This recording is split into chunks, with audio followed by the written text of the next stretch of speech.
So guys, as you can see here, nag-prepare na tayo ng sunny side up eggs, gumawa tayo ng bangus, and gagawa tayo ng fried rice. For our fried rice, ito lang, sobrang onti lang to. Siguro 4 na cloves lang ng garlic, o sabihin natin kalahating bawang, kalahating sibuyas, tapos onting green chili, tapos syempre yung butter. Pero yung butter guys, nung bata ako, nilalagay ko yung butter simula pala na pagluluto. Ito na yung ginagawa ko mantika. Pero nung natuto ko, huwag nyong gagawin nyo kasi mawawala yung lasa niya. And maganda yung butter, gamitin nyo sa bandang dulo na part. Pag patapos na siya, tsaka nyo siya ihalo para mas malasa siya. And then for now, so lalagyan muna natin ng oil. Ito yung ingredients nyo pag tipid lang kayo, wala kayong itlog, wala kayong lalagay na kung ano-ano, walang carrots or anything. Sobrang simpleng fried rice lang to. So sa mantika, nabili ako sa palengke ng palm oil. Hindi ako nabili sa grocery kasi ang mahal ng mantika sa grocery. Mas nakakamura ako sa palengke. Ngayon, unahin natin si bawang. Hindi na siya sobrang finely chopped. Tamang hiwa lang. Hiwang ng tinatamad maghiwa ng bawang. And then, tsaka natin ihahalo yung sibuyas tsaka yung sili. Yung sili ko sobrang konti lang kasi ayoko na sobrang anghang.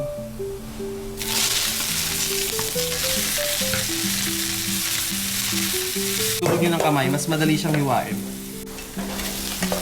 Ang weird, no? Nagmamotovlog tapos nag-cooking show. Paminta.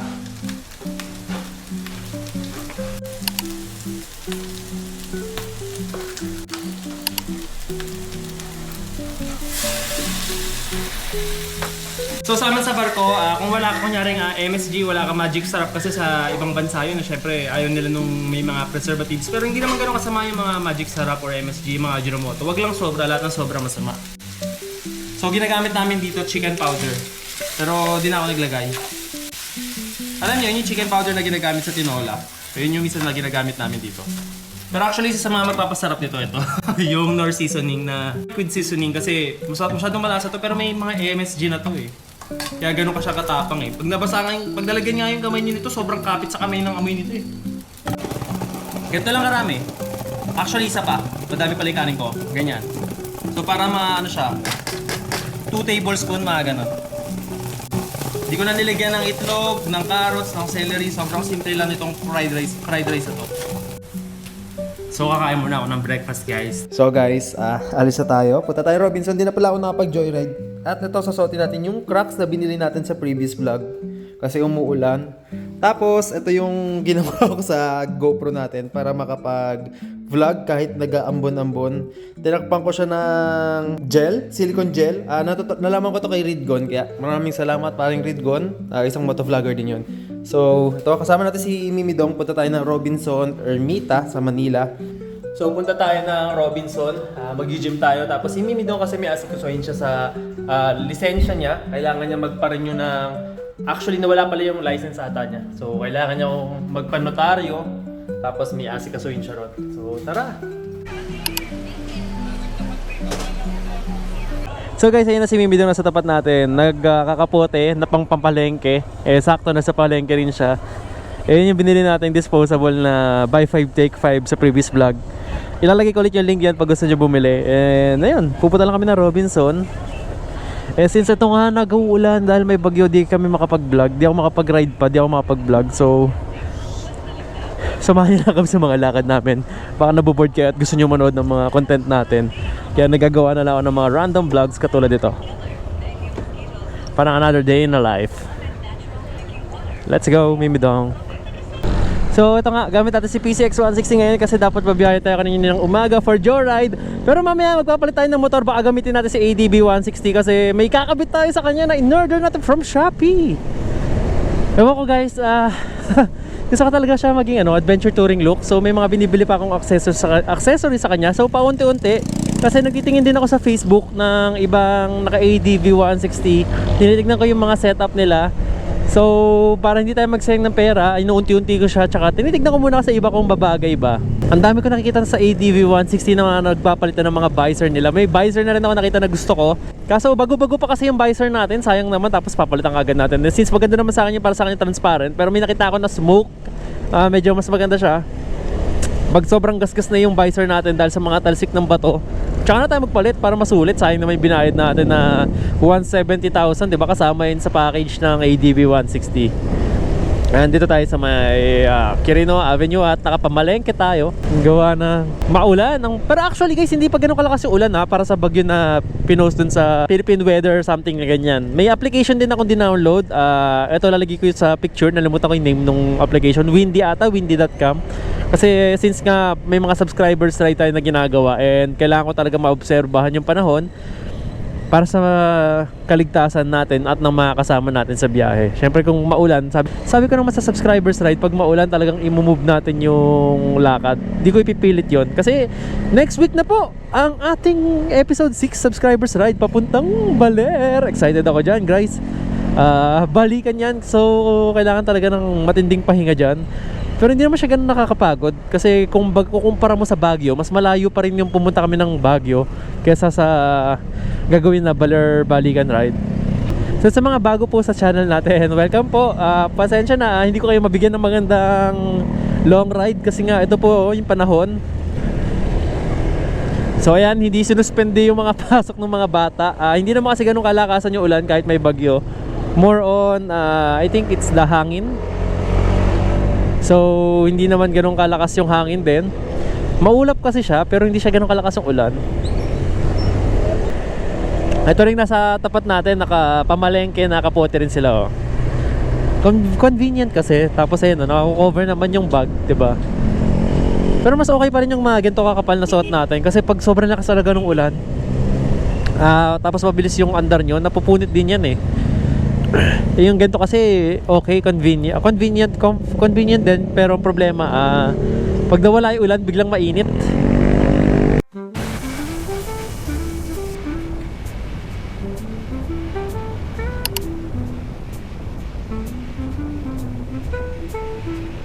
Press the button or tap card. Thank you. So iiwan ko yung kapote sa labas para hindi mga amoy kulob. Kayo ba iniiwan niyo sa labas?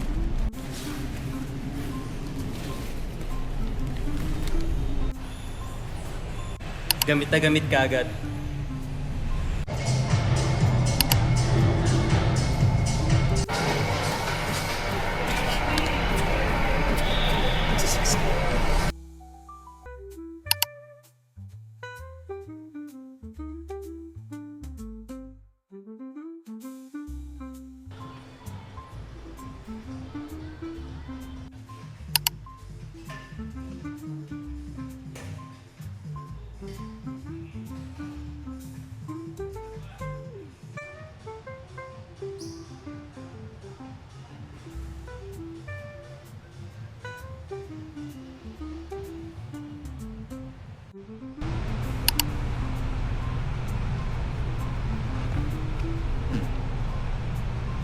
So tapos na tayo mag-workout and si Mimi daw naghihintay lang sa labas. Nagkita na rin kami ng tatay ko rito, so magpapalit kami ng motor. Gagamitin ko na si ADB 160, tapos may kakabit kasi ako sa kanya mamaya. So bibihis lang tayo ngayon. See you in a bit. Tignan niyo kasi nakasama natin si Mimi Dong. So mag-grocery lang pala muna kami. Requesting for Green Cross merchandise or kindly proceed to your dentist. Butter. Inisip ko kung matuloy yung bukas kila. Ay, wala rin pala akong chocolates. Di ko sila magagawan. Pero may chocolate naman ako doon. Pero kukuha na rin akong butter. Gold. Ito Anchor o salted.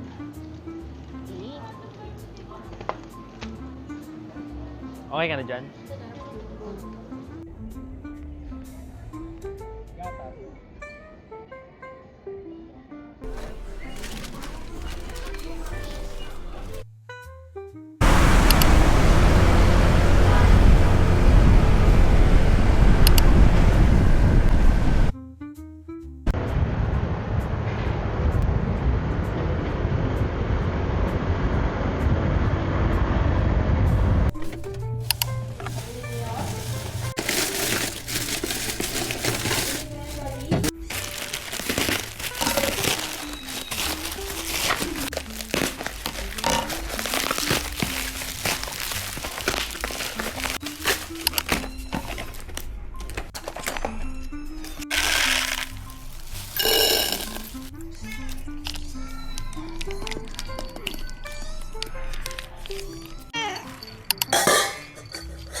Ah,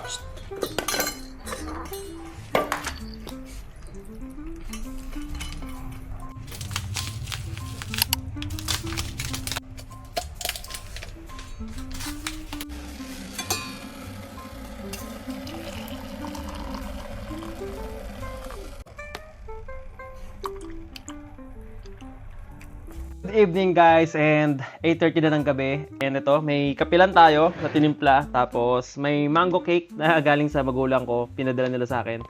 And then, ayan, ito yung kakainin natin for dinner. And then, actually cheat day to. Since para sa akin, productive naman yung mga nangyari ngayong araw. Hindi lang tayo nakapag-work ng umaga, pero wala may bagyo eh. Tsaka mahirap bumiyay talaga na nag-uulan. And ito naman, may unbox lang tayo before natin tapos itong video. Dapat actually, kanina ko sa inyo papakita to. Ikakabit ko na sana. Ang problema kasi nag-uulan. So kasi pag nag-uulan at kinabit ko na kagad to, accessories to sa ADB 160 na binili natin from Shopee. Lalagay ko yung link sa baba. Pag nag-uulan na kasi, ibig sabihin, kasi dapat pag kinabit mo to, naka 3M tape kasi to. So pag kinabit mo to, dapat hindi mo na siya mabasa kahit mga ilang oras. Kaya hindi ko na napakita sa inyo, pero i-unbox ko na lang sa harap ninyo. Ito yung matagal ko na rin gustong biling kay ADB 160 kasi nga di ko muna siya binili kasi sabi ko sa inyo, pinag-iisipan ko yung itsura na gusto ko kay Blanca. So sana walang damages, ewan ko. Ang tagal i-shinip nito sa akin, parang 20 days, ganun. So matagal ko na siya gusto ikabit, pero parang mali yung binigay nila sa akin. Ay, hindi, tama lang. Ay, actually, medyo mali,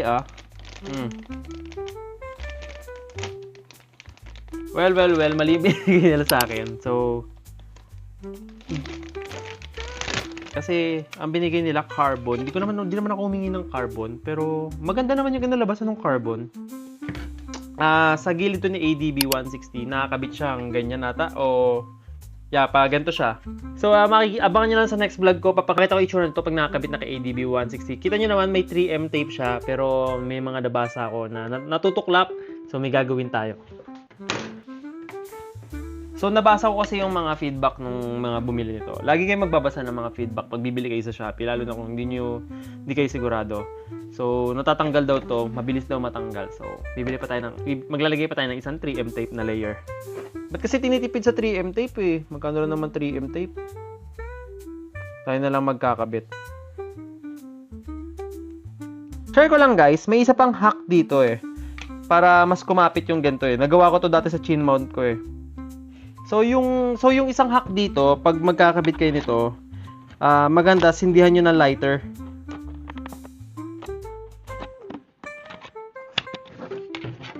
Ayan, so ang maganda, sabi ko nga, sindihan nyo ng lighter. Kunyari, babalatan nyo na siya. Mabilis lang, siguro ganyan siya na lighter, ganyan. Then hanggang sa parang feel nyo na natutunaw na siya. Pero cons lang nun, pag ginawa nyo yun, once na tinanggal nyo to, may mark na siya sa fairings ninyo. Though matatanggal nyo pa rin naman yung mark na yun. Ang pinatatanggal ata ron, gas. So, ayun. So, ayun, bukas ko na ikakabit to. Pupunasan ko muna yung motor kasi nag-uulan kanina. Yung biniyahin natin. And, ayun lang guys, sana.